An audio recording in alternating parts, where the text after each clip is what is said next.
اللعین الرجیم بسم اللہ الرحمن الرحیم الحمد للہ والصلاۃ والسلام علی اہلہا. مل کر بآواز بلند صلوات پڑھ دیں. اللہم صلی علی محمد وآل محمد. جزاکم اللہ. سامعین محترم، مسلسل فقہی مسائل آپ کی خدمت میں بیان کیے جا رہے ہیں. وضو کا ٹاپک تقریباً جو ہے وہ اپنے اختتام تک پہنچ چکا ہے، اور اس میں فقط ایک آدھ موضوع جو ہے وہ باقی رہ گیا، وہ ہے مبطلات وضو. آپ جانتے ہیں ہر عبادت کے، میں نے بیان کیا تھا، صحیح ہونے کی کچھ شرائط ہوتی ہیں. ٹھیک ہے، اگر وہ شرائط کو مد نظر نہ رکھا جائے تو وہ عبادت قابل قبول نہیں ہے.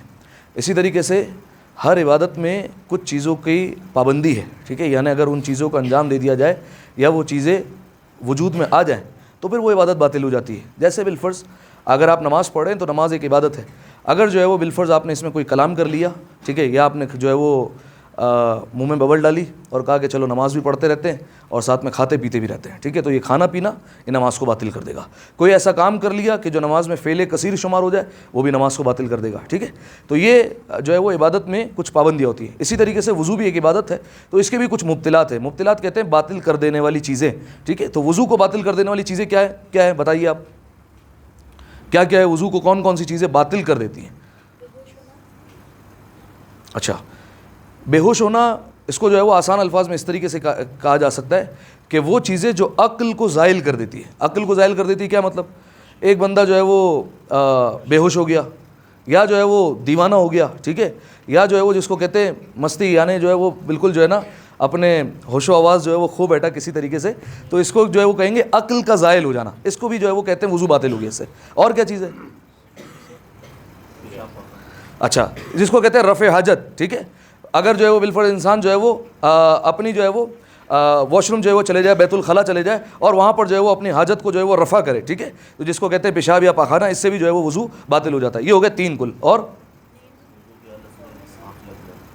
آنکھ لگ جانا یہ نہیں ہے، سو جانا بھی نہیں ہے، پورا جو ہے وہ فارمولا ہے. ہاں، ایسی نیند جس سے آنکھ کچھ دیکھ نہ سکے اور کان کچھ سن نہ سکے، یہ والی نیند جو ہے وہ وضو باطل کرے گی. اگر بالفرض آپ نے وضو کیا اور آپ نے فقط آنکھیں بند کی اور لیٹے ہوئے، ٹھیک ہے، ہلکی سی آنکھ جو ہے وہ لگ بھی گئی لیکن آپ کو سنا ہی سب دے رہا ہے، ٹھیک ہے، ایسا ہوتا ہی نہیں ہوتا ہے. صحیح ہے کہ انسان جو ہے وہ سمجھتا ہے سو گیا یہ بندہ، لیکن وہ سب کچھ سن رہا ہوتا ہے. ٹھیک ہے، بلکہ جو ہے وہ اس پہ جو ہے نا ایک حکایت بھی ہے. ایران میں جو ہے وہ طالب علم بیٹھے ہوئے تھے حوضہ علمیہ میں، ایک کمرے میں جو ہے وہ سارے ہاسٹل میں رہ رہے تھے. تو ایک بندہ جو ہے وہ ایک طالب علم رات کے وقت اٹھا نماز شب کے لیے، اور جو ہے وہ مصلی عبادت اس نے بچھایا، اور نماز شب کے لیے جب اس نے وطر کا قنوت پڑھنا شروع کیا، آپ جانتے ہیں اردو میں بھی جو ہے وہ پڑھ سکتے ہیں، تو اس نے اردو میں کہنا شروع کیا، پالنے والے ساری تیری مخلوق سو رہی ہے اور سب کے سب سو رہے ہیں، تیرا اکیلا بندہ جو ہے وہ رات کے وقت اٹھا ہے اور عبادت کر رہا ہے. تو برابر والا بندہ فقط آنکھیں بند کر کے بیٹھا تھا. اس نے جو ہے وہ آ کے اس کا گریبان پکڑ لیا، کہا عبادت کرنی تو کر، اللہ سے غیبتیں نہ کر ہماری. ٹھیک ہے، غیبت کیوں کر رہا ہے اللہ سے؟ تو جو ہے وہ ایسی نیند جس میں آنکھ دیکھ نہ سکے اور کان سن نہ سکے، دونوں چیزیں ہو، تو یہ جو ہے وہ وضو کو باطل کر دے گی. ٹھیک ہے، تو رفع حاجت یہ ہو گئے دو.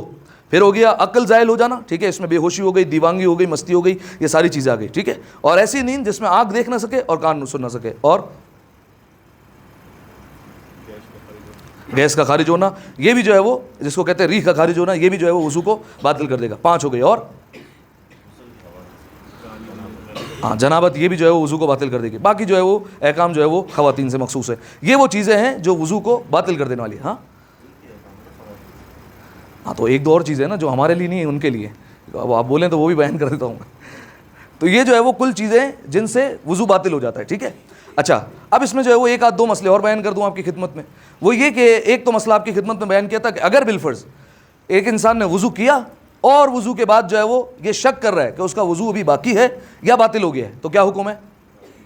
باقی ہے وضو. ٹھیک ہے، اب ایک اور میں آپ سے سوال پوچھ رہا ہوں، وہ یہ کہ اگر ایک انسان نے شک کر رہا ہے، نماز پڑھنے جا رہا ہے اور شک کر رہا ہے وضو کیا تھا یا نہیں کیا تھا، یہ بھی شک ہو سکتا ہے نا بعض اوقات. ٹھیک ہے، کہ بالفرض جو ہے وہ انسان وضو کرنے جا رہا تھا، اپنے کاموں میں لگ گیا اور بعد میں جو ہے وہ یہ سوچ رہا ہے وضو کیا تھا یا نہیں کیا تھا. اس صورت میں کیا کرنا پڑے گا؟ کرنا ہوگا جی، مر جائے وقت.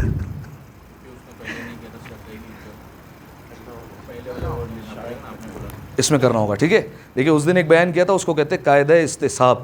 ٹھیک ہے، قاعدہ استصحاب کہتے تھے پرانے یقین کو کھینچ کر لاؤ، جو پرانے یقین ہے اس کو لے کر آؤ. اس میں چلے گا قاعدہ استصحاب نہیں چلے گا، اس میں چلے گا قاعدہ احتیاط.